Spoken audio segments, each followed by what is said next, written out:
voit tout mon bordel, on voit tout mon bordel, on voit tout mon bordel. Je pensais que j'étais hors champ en fait, non. On est de retour du les tout. amis pour la suite de cette JSL. Bienvenue à vous si vous venez de nous rejoindre. Et on va enchaîner avec Biyun versus Lozira les amis. On va commencer. Ah ouais, et puis toi tu... Ah, ouais, toi, voilà, Quoi, qu'est pas ça, qu'est pas ça. Mais je trouve que tu fais... Ok, tu Pas fais bien la cam pour un mec qui n'a pas bloqué le côté comme ça. Mais, T'évites vachement les bords. mais je vois pas où il est le problème en fait. Est-ce que Ah, j'avoue, c'est horrible. tout à l'heure, j'ai lancé le ladder, je fais... Ah, je t'avais prévenu. non, Je t'avais prévenu. Non, je t'avais prévenu. Ouais, c'est vrai, tu m'avais prévenu. Après, je me suis rappelé. Je te le remettrai. Donc j'ai changé toutes les, non mais il y a pas de souci. J'ai changé toutes les settings. Mais je vois pas où est le problème de faire la caméra avec cette option. C'est horrible. Parce que tu miscliques, Ça non ne permet pas de pas être propre. Donc pour que les gens comprennent, en fait, on enlève une option qui, c'est tout simplement l'option qui fait quand votre curseur de souris arrive sur le coin de l'écran, vous déplacez l'écran. Quand vous faites la caméra, c'est vraiment une sensation qui est très horrible. En fait, dès que tu touches le bord de l'écran, ça te déstabilise ta truc et ça t'empêche en fait de faire des plans très propres, je trouve. Parce que certaines personnes arrivent à miscliquer, oui, avec leur souris en faisant la caméra. C'est le bilan, c'est le bilan. Le Non, mais mec qui c'est troll, l'enfoiré, j'y crois pas. seule conclusion. Est-ce que Funcam a cette option? Non, Bien pas sûr. voir. Ok. Non, très bien. Non, clairement. Alors, si le maître met... C'est la marque des grands, Yogo. C'est juste te dire qu'en termes d'opsing, t'es pas mal. Oui, c'est mais... comme prendre la couleur rose pour faire style Stefano, tu vois. C'est Ça ça. d'abord pas le skill pour autant. non, c'est beaucoup plus que ça. Allez les amis, big up un petit slip, c'est combien de temps petit slip? Mais justement, je suis en train de regarder, je ne vois pas. Ah si, dis-moi, il y avait un petit Comme peu de ça, délai. je dirais 8 mois. Non, c'était Même si 10. je t'ai jamais vu, je pense qu'il est nouveau. 10. 10. Oh putain, 10 mois, petit slip. Excellent, merci beaucoup, petit slip. On va rentrer directement in-game. On va jouer sur Orbital Shipyard, les amis. Je crois que tu avais quelque chose à dire. Non. Souvent, quand on peut. Non, en fait, j'hésitais. Est-ce que je pointe l'écran? Est-ce que j'appuie sur la sonde? Est-ce que je... Oh, ça marche bien, ça marche bien. Allez les amis, c'est parti pour l'avant-dernier BO3 de cette soirée. Nous sommes donc sur Orbital Shipyard. On vous rappelle que cette compétition est une petite compétition annexe qui permet au premier de prendre un peu moins de 1000 $, mais surtout d'avoir une place en Codes. Et ça quand même, ça fait éviter le Coda, c'est quand même une très bonne chose. En bas à gauche de la map les amis. What the fuck man? This is Lozira. Ah j'ai cru que ça marchait plus. What the fuck is what? Lozira. Il est où le T'as problème? un bug. Oh Ouais, la ça marche. vache! Non, ça marche, ok. Oh la vache, je zoome! Chiant. Mais moi je sais pas en faire de aussi beau. Ah, moi, à une époque, Oh j'essayais de là faire là. un truc où tu commences comme ça et tu fais un effet comme ça. Oh. Puis en fait, je l'ai jamais fait, parce que c'est pas mon métier, d'Ops. Et puis on avait mis Coca en 2 chez O-Gaming pour prendre le relais de Funka pour que Funka puisse caster. Ça fait qu'au final, je me suis jamais embêté à trouver une intro, mais je voulais le faire à une époque. Allez, c'est parti les amis, on a une game bien évidemment. On a une pool first. Pool first, mon pouillon. Ouais, bah on est sur l'une des cartes où il y a le plus de Reaper, donc la pool first revient à la mode. On a vu Firecake la répéter maintes et maintes fois, Ouais. avec raison. Ça permet aussi de... Enfin, de 1, c'est vraiment une carte où le terrain va en abuser, donc t'as pas raison de ne pas le faire. C'est vrai que ça te retarde un peu niveau écho, mais c'est pas la mort non plus. Et pour la sécurité que ça t'apporte, voilà. Et le but du jeu, ça va être de dissuader les terrains de repartir sur ce type de build à partir du moment où il y aura toujours des pool first. Et tu pourras te remettre à hatch first un petit peu plus régulièrement derrière. Faut d'abord leur mettre le stop. Tu vois. Ouais. C'est comme faire que des pool 12 parce que les protos font Nexus first. Tu vois. Puis après... Alors là, je suis en train Sur d'analyser les dans le disques. détail la version de son build pour la comparer à la mienne. Et c'est intéressant. On inverse dépôt et gaz. Moi, je fais gaz avant, dépôt après. Eh ben t'as tort. Non, j'ai Et bah, tu non, ça, sais je disais quoi, juste parce que dis-moi. on va voir. Moi Vas-y, j'avoue que ça me fait sauter un collecteur en fait, sinon mon dépôt arrive un peu tard et c'est une problématique. Donc il y a des chances que j'ai tort, mais c'est un truc que j'ai fait Ah ouais. vraiment rapidement. Non mais je voulais te J'ai envie de poser voir. la question parce que des fois il y a des petits détails où il y a des joueurs qui Qui ont préféré changent avoir tout. le Reaper de plus ou le VCS, ça dépend comment tu veux orienter ton style de jeu et ça se joue à pas grand chose. Puis Ouais. des fois ça va pas changer la donne, ça va être quelle est ta petite préférence. Tu vois, il y a des joueurs qui vont vouloir le plus rapidement possible, par exemple tu as les 16 VCS sur une demi-raid parce que toi c'est psychologique. Ouais. Une fois que tu as fait ça, tu passes à autre chose. Donc là il a perdu 1 seconde sur le premier et ici il repère 2 secondes. Ouais, c'est pour ça que je prends moi le gaz un tout petit peu plus tôt. Donc j'ai l'impression que c'est un peu équivalent, parce que moi je perds aussi 2 secondes à cause du dépôt, et il perd 2 secondes aussi sur le gaz. Donc j'ai l'impression que quoi qu'il se passe, ces 2 secondes là sont un peu inévitables.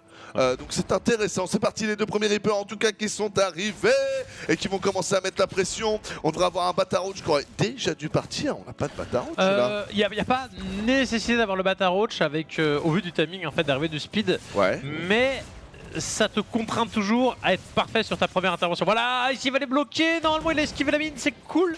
Parce que si tu te foires, en fait, tu vas le regretter très très vite de ne pas avoir mis justement ce Bataroach. Donc on est sur une dynamique différente des bons Nerchio au Firecake qui effectivement posent le Bataroach pour aller attaquer très tôt. Moi, tu sais que les speedlings, je les bourre avec Reaper. Hein. Et bah ouais, justement. Ça, donc en fait, tout dépend du premier engage. Hein. Mais franchement, je te jure que. Ah bah oui. Ah bah si t'es meilleur que ton adversaire, tu hein. Ouais, clairement. Ce problème, c'est que le mec est forcé de t'engager. Et à un moment, en fait, si tu fais une ellipse de. Moi, ce que j'aime bien faire, c'est tac, tac, tac. Donc si le truc est là, tac, tac, tac, tac, tac, tac. Et donc, du coup, le mec arrive comme ça. Et bah, quoi qu'il se passe, si jamais il fait un demi-tour, bah, toi tu restes en A-click, tu vas mettre des petits coups. S'il continue, il va bumper dans les airs, tu remets des A-click derrière. Tu peux vraiment faire très très mal. Donc je pensais vraiment qu'avec le Bataroach, c'était beaucoup plus safe. C'est intéressant que tu me dises que non, parce que... Je suis pas pressé de te jouer en OGSL avec tout ce que tu me racontes. J'ai pas envie de me faire tac-taquer. J'ai pas envie de me faire tac-taquer. Ah non, mais je me fais défoncer par le Reaper, mec, t'imagines même pas. Regarde mon stream, je suis vraiment pas ouf. Ah mais moi, les mecs, je les insulte quand ils font des Reapers. TGM, toi. Non, tu vas me foncer, bâtard. Déjà, laisse-moi passer les 2 fiottes de Protoss là et tuer moment. Et après, on se jouera. Mais non, sois confiant, t'es ouf. Alors, regardez, là, c'est les mines dont je vous parlais. Ouais, même si vous faites ça un peu crado. Bon, allez, il a vraiment fait ça de manière dégueulasse, mais il va quand même gagner. Et vous voyez, c'était dégueulasse. Hein. Et il a quand même gagné. Ce que j'ai voulu vous dire par là, c'est qu'à un moment, les mines, les mecs, c'est quand même la puissance. Bah là en fait faut voir un petit peu la conclusion du truc, c'est qu'il y a une B3 qui est lancée. En face il y a un Terran qui a tout perdu, mais le Zerg n'a rien construit si ce n'est des Zerglings. Ouais. Il est en train de partir sur une contre-attaque, s'il la foire c'est game over. Maintenant la problématique du Terran elle est où? Est-ce qu'il ne peut pas tenir parce qu'il n'a pas assez de capacité de prod, ou alors est-ce qu'il lui suffit simplement de détecter ce qu'il est en face, parce qu'il y a tout de même 3 racks qui produisent, enfin un réacteur dessus. Normalement c'est double réacteur, un laptec. Il y en a qui changent, qui font 2 laptec parce qu'ils veulent avoir le bouclier plus tôt. Moi si je peux te donner un conseil Logo, quand on te fait ça et que tu comptes, si t'as contré qu'aux Zerglings, tu bats le Link Boss, t'as gagné. Mais c'est sûr, tu bats le Link Boss, t'as gagné Makai. C'est sûr et certain. J'ai jamais réussi à tuer des gens. Ah bah regarde, bah si. Voilà, bah il bat le Link Boss. Ce matin, cet après-midi j'ai fait ça, et tu sais ce qui s'est passé? Non. J'ai fail, j'ai appuyé sur le bouton de détonation. Et mes balais, mes balais ils ont pété un contrebas. T'as rien, faut que je te joue, Yogo. T'as l'air de faire de la merde. J'étais un peu deg. Enfin, j'en avais pas autant que ça, mais j'en ai fait péter suffisamment pour ne plus pouvoir one-shot le wall. Si vous faites ça, par contre, faites ça rapidement. Je trouve que l'Ozira a perdu un peu de temps. Vous voyez, ses Zerglings derrière, il perd du temps à ça. Il va se manger 2 mines ici en fait, qui vont faire péter ses trucs. Voilà. What the fuck? Bah ouais, mais là, il l'a pas fait. Enfin, fallait faire ça un peu plus rapide et zoner la première zone ici. Et là, regardez, il est à l'intérieur, il n'y a que des Marines, c'est tout. Tu ne peux pas gagner. Non. Donc voilà. Est-ce que... Mais de toute façon, je tiens quand même à préciser que normalement, faites gaffe, hein, normalement t'es censé mieux jouer avec tes Reapers aussi. Hein. Je trouve vraiment que Biyun, il a fait n'importe quoi, ne serait-ce que mon petit Slide. Parce que t'es mon petit Slide. Comment je déconne, ne serait-ce que Slidounet. Non mais tu sais, petit, c'est une expression qui est pas mal utilisée dans les zones limitrophes des grandes villes pour dire que c'est des gens que t'as vu en quelque sorte naître et qui t'as pas mal d'années d'écart et que t'as comment dire, que t'as... L'affinité. Ouais, que t'as... Pas que t'as porté, mais qu'en tout cas t'as essayé de... Bon bref, vous avez compris. Ne serait-ce que Slide par exemple, qui n'est pas GM, il micro mieux les Reapers que ce qui a été fait là. Mais vraiment. Ouais, mais là il y a eu en fait, il y avait beaucoup de Zerglings et c'est peut-être le moment où il faut se dire, bon en fait un peu je rentre chez moi, peut-être que le mec il a investi comme un gros cochon sur ses Zerglings pour Moline. Ou limite tu restes sur le promontoire du milieu, tu sais, puis t'attends le mec, tu repars. Ouais. Mais là, je pense qu'au niveau des mines, j'ai pas vu dans la rampe en fait. J'ai l'impression qu'il a spammé les 2 d'un coup. Alors qu'en fait, si tu mets la première et que tu times la seconde pour resplash tes unités à partir du moment où elles retombent, en fait, tu deny. Enfin, même si la plupart des unités c'est des belles lignes, donc quoi qu'elle arrive, elles vont exploser. Mais si elles explosent un peu loin, c'est mieux. Mais voilà, il aurait pu jouer pour avoir 2 rebonds plutôt que d'un, ce qui te fait gagner quand même quelques secondes.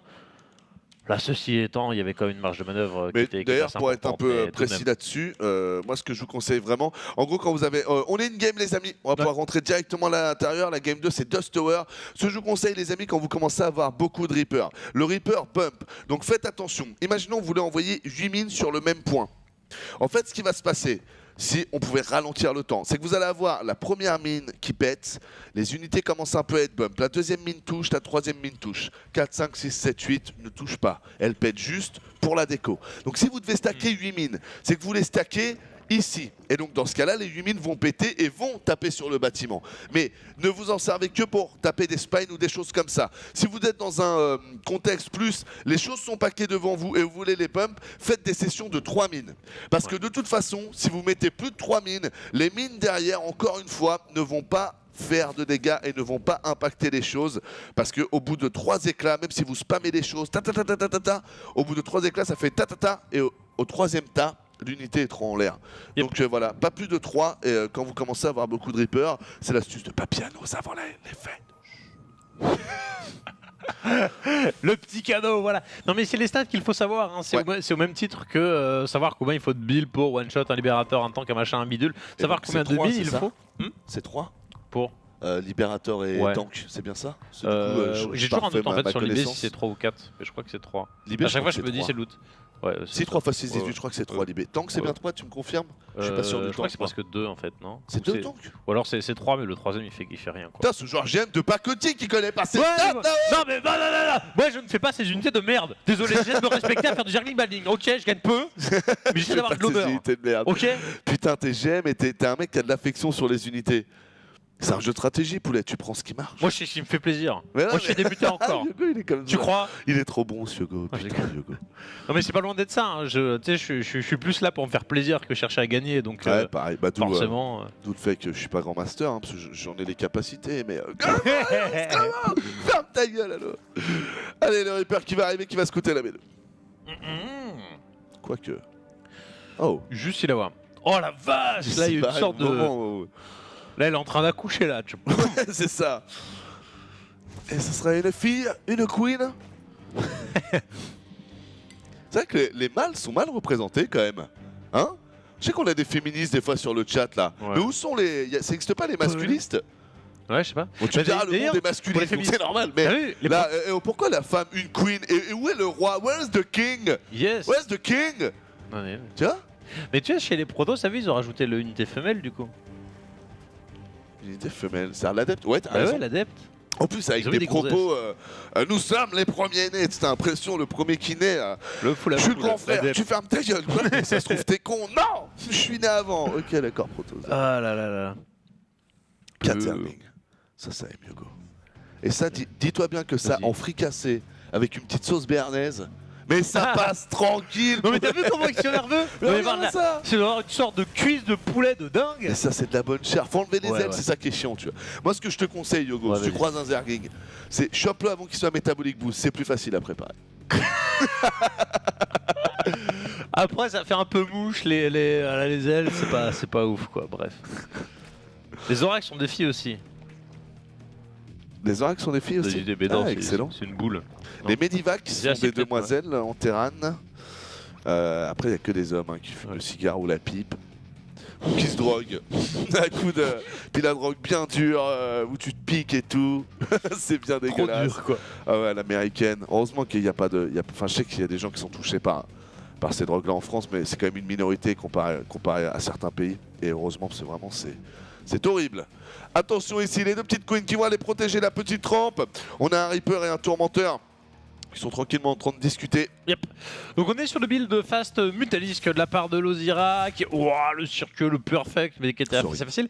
On n'a pas eu de volonté de grid sur la B3. Ce qu'il aurait pu faire, il a voulu mettre quand même en priorité la sortie de ses queens pour être safe en cas de all-in. Timing qui d'ailleurs n'existera pas. Donc un investissement qui ne sert à rien. Et j'attends du coup de voir comment est-ce qu'il va gratter. Ça, je suis pas fan, poulet. Je suis pas fan de la deuxième Banshee quand t'as scouté qu'il n'y avait pas B3. Mais vraiment pas fan. Ouais, à mon avis, il l'annule là. Il vient de voir la Spire.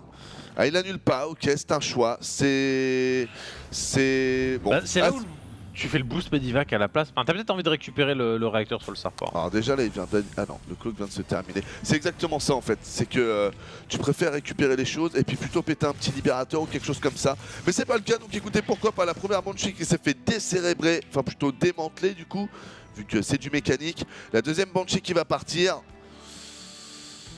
qui a été vue Le truc qui me choque dans l'onglet de production, c'est côté Zerg, on n'a qu'une seule chambre d'évolution. Alors que la tradition veut, en général, tu fais la transition, tu en mets 2, tu fais un timing sur le 1.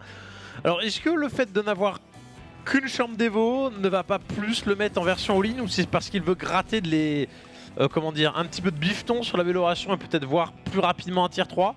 En tout cas, ça me surprend. Et il choisit l'attaque, là où la plupart des joueurs choisissent encore la défense. Il fait pas comme tout le monde le bon Lozira. Ah, ça me l'a fait hier, ça. Putain, ça me l'a fait hier, ça. Le mec, j'avais envie de le tuer, Yoko. J'avais envie de le tuer, quoi. libérateur. Et un Protoss en plus, sache qu'il était Protoss. Ah ouais, okay, ah, 2 fois en fin de tourelle comme ça, il m'a fait à l'envers. Regarde. J'étais mad. Attention, je suis en train de rater un truc. Ouais, il se faisait jambon avec les rebonds. On a donc un joueur 0 qui continue de relancer des ouvriers. Je me posais même la question si il n'allait pas s'arrêter. Tu vois, dans les ouvriers, tu cut à 50, 55. Ouais. Tu profites d'une moitié de B3 et tu fais une sorte de all-in. Ce n'est pas le cas, puisqu'il est en train de compléter. Il met la deuxième chambre d'Evo aussi. Donc ouais, je sais pas pourquoi il n'y avait qu'une seule chambre d'Evo. C'est peut-être parce qu'il considère que ça coûte trop cher et que un timing 1-1 n'est peut-être plus viable. Donc il préfère avoir ses améliorations décalées pour lancer la macro. C'est difficile de rentrer dans la tête d'un joueur.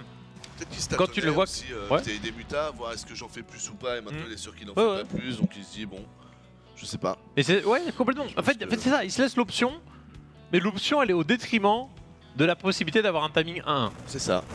Donc il y a toujours forcément dominé, vu que t'attends. C'est ça, il y a toujours quelque chose où tu dois sacrifier. Ouais. C'est clair, sacrifice. Yep.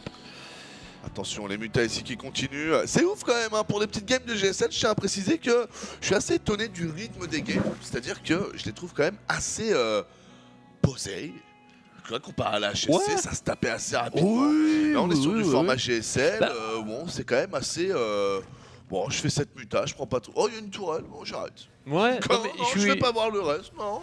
J'ai pas craché dessus non plus parce que ça permet de voir Legacy sous un angle un peu différent. Ouais. Où justement tu vois le scénario où il se passe rien. Est-ce que les joueurs essaient de gratter, de forcer en plaçant un drop ou un truc comme ça, ou est-ce que ça se tasse? Et si ça ne se tasse pas, du coup on a des scénarios late game, mais on a pu observer les battle cruisers de notre cher TY, mais surtout son setup défensif, tu vois, le lance-missile libérateur mine. Ouais. Mais c'est vrai que, enfin voilà, c'est étonnant. Normalement, c'est les Coréens qui nous habituent à chercher les failles assez rapidement dans le jeu. Et c'est les Européens qui ont tendance à plutôt partir macro, tranquille.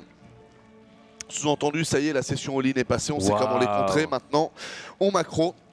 Donc c'est intéressant. Alors c'est vrai que, enfin, je suis toujours en extase sur Solo Zer. C'est pas parce que je suis Zer, mais c'est parce que le Terran, lui, son plan de jeu, pour l'instant, il fait biotin. Donc il n'y a rien d'autre, juste il va monter en pop. Côté Zer, on a quelque chose de très intéressant. On part sur l'amélioration de défense des mutas. Donc maintenant on peut se poser la question, est-ce qu'il voit loin et anticipe les Broodlords ou moi l'option que j'aime bien c'est juste tu veux... Oh les mutas sont passés au-dessus de la bio. Oh shit. Oh merde, je l'ai raté, non, c'était des links peut-être. Ouais, c'était des links. T'as un contrôle L. Ok, c'est bon, c'était des links. Ouais, c'était des links. My bad. Donc ouais, t'as des mutas 1-1 qui, si à un moment donné, t'as du gaz et le mec a plus beaucoup d'entières, tu peux repartir sur des mutas, elles vont devenir tout de suite très très fortes. Ouais. Parce que elles ne sont pas 0-0. Donc on joue sur... On sait qu'on va chercher le late game. On veut que les mutas restent viables ou les corrupteurs au fur et à mesure de la partie, donc on fait les upgrades. On fait le sacrifice éco de cette petite upgrade pour le bien de la cause finale. Et il manque le bouclier en parlant d'upgrade pour le bien de la cause finale. Oh merde. Là quand même le shit, voilà, il vient de le faire partir. Là c'est fait exprès, tout ce qu'il veut c'est attirer l'armée ici pour faire partir tous ses drops. Donc c'est très bien fait, le drop ici part pour B1. Oh là par contre, petit pack de mutas des familles. Ouais.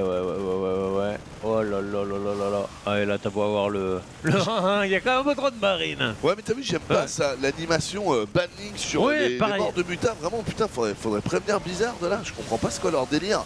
T'as vraiment l'impression que c'était banning ici pour attaquer, je suis vraiment pas fan. Ou les Roach même, c'est la même animation je crois, enfin c'est la dissolution dans la bile. Ouais. Alors que tu prends un javelot. Ouais, un javelot tu te fais pas... C'est chelou. Ouais. Attention ici les petits marines qui vont essayer d'attaquer, on tente la percée pour Bioun. Bioun qui rentre directement dans le cœur de la meule, Papy. Il va essayer d'en faire un peu du gruyère. Oh là là. C'est quand même l'empalette. Clairement. Parce que c'est des drops qui coûtent très très cher, donc tu sens bien qu'il est obligé de les chouchouter. Et quand tu chouchoutes quelque chose, mais tu ne chouchoutes pas l'autre. C'est-à-dire qu'en fait les drops ont été lancés vraiment les uns après les autres. Et finalement, l'Ozira avec un setup excellent, puis bon c'est 400 d'APM habituel, a géré les uns après les autres, voilà les drops et il s'en sort parfaitement bien. Ouais, pas mal de donations de gaz, du coup on a à 3949 là. De petits Medivac ici pour aller chercher les petits gros Overlords. Et le truc qui me choque, c'est que dans le grade de production, on a quand même 16 bannings, il y a des crochets centrifuges, donc on est sur un Roach Ravager banning de pour. Et mine de rien, c'est le truc qui fait la différence pour écraser un Go Marine Tank. Mais en termes de suite, c'est très faible. Parce que il n'y a pas vraiment de 2-2, il n'y a pas non plus de tier 3. Par contre, il y a l'aberration de défense pour les mutas. J'attends de voir, parce que peut-être que ça peut passer un Terran qui a 3-4 tanks, mais il n'en passera pas un Terran qu'on a 10. Ouais, moi j'aurais bien voulu des infestes là-dedans. Plus 3 infestes, là j'aurais vraiment kiffé sa compo. Ou même un tier 3, parce que maintenant que le Terran a compris qu'il y a une pop qu'il pouvait difficilement engager tant qu'il n'a pas plus de temps, qu'il va rester défensif et poser B4. Et voilà, faut que le Zerg il observe un petit peu plus loin. Donc on a la fausse infé tier 3 qui va être lancée. Alors que Björn continue de lancer les améliorations, et presque là il pourrait lancer un CC supplémentaire. Hein. Tu fais B4, B5 quasiment de suite. Mais ça n'a pas l'air d'être le plan. Hein. Oh, pas mal là ce qu'essaye de faire Ozira. Les shots de tank. Allez, ça touche plutôt pas mal. Bonne récupération d'un premier tank. Oh, il l'a enfermé. Oh là là, mais qu'est-ce que c'est bien joué ce qui s'est passé là. Qu'est-ce que c'est bien joué, j'avais pas fait gaffe comme un gros retard. Très très bon move de la part de l'Ozira ici. Est-ce que tu peux faire un contrôle L, s'il te plaît, voir les pertes le mage L. Ouais, parce que ok, 8 bannings. Je pensais qu'il y en avait beaucoup plus qui étaient tombés. Je suis con, je sais pas pourquoi je t'ai écouté, je savais que c'était mage L en plus. Je me suis dit tiens, contrôle L, qu'est-ce que ça fait contrôle L. Excuse-moi. Et on a aussi d'ailleurs Shift K, 17 cryptumeurs ont été tués. Information très intéressante. Ouais, le gros bilan chelou quoi. La petite troupette ici qui se met bien ok. Et le T3 maintenant qui va arriver avec le plus de l'attaque qui est quand même un peu à la bourre pour les unités au CAC. Bon, elle est chelou cette game je trouve. Ouais, elle est complètement bizarre parce que l'Ozira... Mais les deux s'endorment en fait sur la technologie alors que l'Ozira s'il était allé chercher l'Ultralisque assez rapidement, là la compo d'armée de Bioun ne vaudrait plus rien. Et Bioun lui s'enferme, il rajoute 2 torts et tout, on se croirait sur HOTS en fait. Mais c'est ça qui est marrant, c'est que j'aime bien ce que tu dis, qu'on dirait que Bioun s'enferme, mais l'Ozira aussi en fait. Bah ouais. Parce qu'il est sur un roach banning où il peut pas verser les tanks, il réinvestit dans des mutas qui vont gérer de plus en plus efficacement les drops, mais qui ont l'impossibilité de tuer le fight. Main, Donc il est safe, il va arriver sur la case ultra, mais ultra quand le mec a déjà 10 tanks, pareil c'est pas game breaker, donc est-ce qu'il n'y aura pas une volonté de plutôt viser la Gritter Spire? Je vais pas dire que c'est très pauvre comme style de jeu, mais ça fait très basique. Tu vois, juste il y a la pop d'armée Zerg, le Mutalis qui joue, t'as la pop d'armée Terran et puis il n'y a rien de plus à faire. Ouais, c'est ça. Petits libérateurs ici qui vont essayer de faire un peu de dégâts. Par contre, ils sont pris quand même super cher dès le début, les libérateurs. Et on a une petite Magic Box, mine de rien, qui paraît pas parce qu'elle est très serrée. Mais elle est quand même là, ce qui fait que le dégât de zone est peu appliqué par les missiles du libérateur. Il s'est quand même bien fait dégraisser, mais ça a coûté cher au Jordan. Jordan qui est très mal placé ici. Il va falloir prendre les Marines et les splitter. Bon, alors c'est vrai que l'Onk est plutôt cool. Par contre, il n'y a plus assez de Marines, il va se faire défoncer. Non, c'est fini là. La vache, les builds sur les tanks complètement dingues. Ah, les 2 torts qui arrivent au bon moment par contre. Attention au build. Ok. Belle récupération et grâce au renfort, on est en train d'inverser le schéma du côté de chez Bioun. Où sont les renforts de l'Ozira? 90 Zerglings. What the fuck? Est-ce que c'est le meilleur truc de la Terre? Je ne suis pas forcément sûr. Alors qu'on a un petit Wallet Royal 7 qui vient juste de rejoindre la route de Poudre. Et mérite donc que tout plein de bisous. Attention, attention, parce que du coup ça fait qu'il reclaque du gaz pour les banlings. Ah, les ultras, il va nous les sortir quand le mec là? Parce qu'il faut des sous-sous hein. Et les sous ça tombe pas du ciel hein. C'est vrai que t'as la reprod des 90 Zerglings du stress, et maintenant t'es là, tu fais ouais bah j'en fais rien en fait. Ouais. Il n'y a pas d'option pour run by, il n'y a pas d'option de drop, et effectivement il manque maintenant les ressources plus presque la population. Il est à 200 sur 200 en Lings. Ouais, c'est chelou. Hein. C'est cheloulou. Mais bon, le crackling, on sait que c'est fort. On sait que c'est fort, ça va être nerf de 10%. On rappelle que le crackling, pour le moment, c'est plus 40% de vitesse d'attaque. Ça va passer à plus 30% de vitesse d'attaque. Donc bon, écoutez, on peut comprendre, il n'y a pas de problème. On va voir ce que ça va donner. Quelques marines ici qui vont arriver, qui vont dire non. Et on n'est pas encore Crackling de toute façon, donc on va attendre. Pour moi, Crackling c'est 3-3 plus Lugrad. Oh là il attaque à moi, là, ce circle qui a l'air d'être complètement badass, les bannings. Attention à ne pas aller plus loin, ceci dit. Hein. S'il y va, il tente dans les tanks, c'est quand même plutôt ballsy. Ouais, il y a la PF aussi derrière, ouais. Ça passe. Ça passe. Il a pas voulu cliquer la PLF, il préfère aller chercher les renforts, hein, ce qui est un choix pas forcément douteux. Hein. Ouais. Plutôt compréhensible parce qu'il avait pas assez de banning pour la one shot. Ouais. Et souvent, bah, t'as la B5 à ce moment-là, donc... attends, c'est moi où il y a quand même le drop qui pourrait renverser la game. Faut voir. Hein. Parce que maintenant que c'est Crackling, pour se débarrasser de ça, ça paraît rien, mais le 3-3 va vraiment se terminer maintenant. Regarde, là, il a même du mal à se défaire de cette facto et tout. Il a quoi en valeur d'armée? 97 ans, moi je pense que le terrain, là, il est... Le problème, c'est qu'après, tu vois, sur HOTS, en fait, quoi qu'il se passe, quel que soit l'upgrade des Zerglings, tu pouvais toujours être compétitif avec tes Marines plus tes Medivac. Ouais. Je trouve que le Crackling, à cette époque-là, il nullifie un peu le Medivac, le truc. Ce qui fait qu'au final, à dépense de minerais égales, alors que toi, tu mets aussi du gaz derrière, le Crackling tient quand même vachement bien. Donc, c'est chaud là pour revenir. Hein. Effectivement, là, il y a quand même... les 70 de pop d'écart et il est obligé de recommencer dès le début en fait à refaire de la vieille bio plus des temps. Oh là là, les mutas qui peuvent faire des moves ballsy comme ça tout simplement parce qu'il a les upgrades qu'il a anticipé depuis le début de la partie. Ouais. Qui lui permet de prendre des fights avec ses mutalisques qui sont 2-2, il lance même le 3 d'attaque. Je suis vraiment surpris par cette game.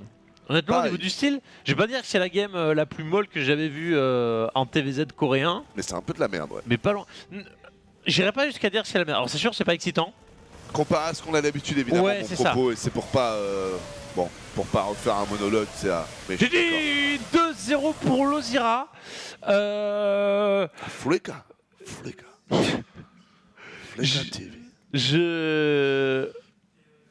Comment dire? Il y a Lozira fait le style de jeu le plus basique de l'univers. Il fait une pop. Il fait des mutas pour jouer et juste il essaie de prendre hors de position Beyond dès qu'il sort en mode juste il désiège, je te hack-click. C'est bon, je vais faire mentir toi. Il passe sa game à faire des upgrades et juste en fait il cherche à nullifier les attaques de son adversaire. Il cherche pas à jouer ultra bullshit, il cherche pas à faire des run-by. Juste il fait sa pop sur une économie très limitée. Du coup il ne prend pas de risque sur les prises de base, il prend pas de risque justement sur le tech, de la pop, des infés, des trucs comme ça. Juste, il a sa masse de Roach, Ravager, Benning, et il attend. Il attend que ça se passe. Ouais, tu me diras, pour le style de jeu en face, normalement, c'est pas le mieux, mais c'est vrai que du coup, vu que Bio, lui, avait l'air de beaucoup aimer les drops et de faire énormément de drops, ça se trouve, ça a payé au final pour lui, assez paradoxalement. Ouais. Parce que je te rejoins, je trouve que, il y a des meilleurs En gros, pour tout ce qu'on a vu et pour faire très simple, ça sert à rien d'aller démêler une pelote que tu trouves un peu, pas absurde, mais un peu... qui ne passe pas par les conventions, par certains points qui paraissent... qu'on commence à connaître et qui paraissent clairs. Il faut jouer sur ce levier-là, ce levier-là et ce levier-là parce qu'ils sont importants, ils peuvent être game breakers. J'ai le sentiment que les deux joueurs en fait sont pas du tout partis sur quelque chose des plus logiques. Pour autant, ils sont pas mal nullifiés pendant toute la game parce que ça s'emboîtait quand même pas mal lors de trucs chelous. Mais même le joueur Terran... il est resté vachement longtemps sur une composition d'armée qui n'est qu'une composition d'armée mid-game, qui est très forte pour contrer le Roach et compagnie, mais qui après, une fois que les Ultras arrivent, ou les Broodlords, ou même d'ailleurs dès l'arrivée des Vipers, ou même d'ailleurs dès l'arrivée, j'ai envie de dire pour faire un peu cru, mais il y a quand même un peu de ça, des infestateurs, avec le combo Ravageur déjà, ça commence à beaucoup moins bien se passer pour toi. Il le fait jusqu'à plus de 11, 12, 13 minutes alors que la game a été passive. À 13 minutes, quand la game a été passive contre un Zerg, Hugo, mais le mec, il peut déjà limite être à l'Ultralis, qui peut être à une composition d'armée de dingue. Donc du coup, il s'enferme dans un truc chelou, mais le joueur Zerg, lui aussi, va pas chercher ce qu'on sait être très fort. Il reste aussi dans une composition, comme vous a expliqué Yogo, qui n'a pas un bon follow-up pour le late game. Donc les deux joueurs se sont enfermés dans un truc avec peu de follow-up. Et à ce petit jeu-là, c'est quand même le joueur Zerg qui a gagné. Ouais, je pense que en fait, la clé juste pour ajouter un petit truc, la clé, je pense, du style de Lozira, c'est vraiment la fight où il est censé se faire défoncer, la prendre le plus loin possible de chez lui, c'est-à-dire un minima au milieu de la carte. C'est ce qui lui a permis de refaire les 90 lignes, parce que si tu laisses le terrain arriver, tu te fais complètement broyer, parce que les tanks, le mec il les redéplace et tout, il te nullifie un peu les mutas. Passer ça, Donc voilà la clé, je pense. Donc pour le joueur Zerg, pour le joueur Terran, j'ai du mal à analyser. C'est quoi? C'est est-ce que c'est pas refaire des libérateurs pour être sûr de gérer les comment dire, enfin de gérer les mutualistes, mais c'est au prix de quelques tanks supplémentaires quand le mec est déjà sur un roach banning. J'ai l'impression que c'est un peu plus le Zerg qui choisit d'une certaine manière comment il ajuste sa pop. Parce que le Terran il est obligé de partir sur un truc vraiment au sol, mais il peut un peu se faire arnaquer par les mutas. Et puis on le voit, hein, l'engagement il est vraiment sympa. S'il envoie tous les roach banning, une fois que les marines sont split, c'est là où il envoie les mutas. Il cherche pas à les envoyer avant pour les tanker, il cherche vraiment à pousser les marines et c'est après qu'il vient chercher tous les tanks assez rapidement. C'est voilà, c'est plein de petits détails, mais voilà, on reste un peu sur sa fin en fait avec cette game. Ouais. C'est pas forcément dégueulasse, mais c'est le genre de série où on aimerait bien les voir en BO5, BO7 avec toujours le même développement pour voir qu'est-ce qui fait basculer la partie d'un côté ou de l'autre. Parce qu'au final, il se passe rien. Alors que dans les games dynamiques, tu vois, là, celle-là, c'est le drop qui a fait la différence, c'est le link trap, c'est la mine. Là, énormément de drop. Bah ouais, mais ils sont tous fait racler en fait, ceux du mid-game.